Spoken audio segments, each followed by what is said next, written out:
আসসালামু আলাইকুম দর্শক, আপনারাই বিচার করবেন কি দোষ করেছিল আবু সাঈদ এবং মুগ্ধ এবং তাদের মতো অসংখ্য মেধাবী ছাত্ররা, ছোট বাচ্চারা, শিশুরা।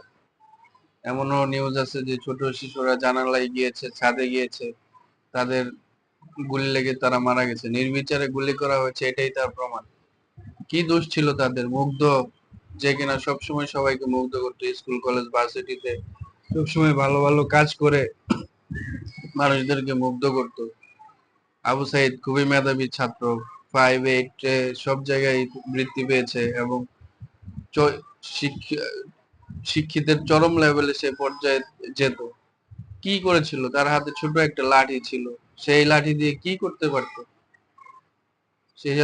তার উপর কেন গুলি চালানো হলো? এবার মুগ্ধ কেন মারা গেল? মুগ্ধ একজন সফল ফ্রিল্যান্সার ছিল, যে কিনা জাস্ট 1000-এর উপরে ক্লায়েন্ট এবং 5 স্টার রেটিং ওয়ালা, এবং সে ইতিমধ্যে 50 থেকে 60 হাজার ডলার বাংলাদেশে নিয়ে এসেছে। সে একজন রেমিটেন্স যোদ্ধা, তাকে বলা যেতে পারে। কি দোষ ছিল তাদের ভাই? তারা কেন আজকে আমাদের মাঝে নাই? কি অপরাধ ছিল তাদের? কেন গুলি করতে হবে? আল্লাহর কাছে বিচার দিলাম।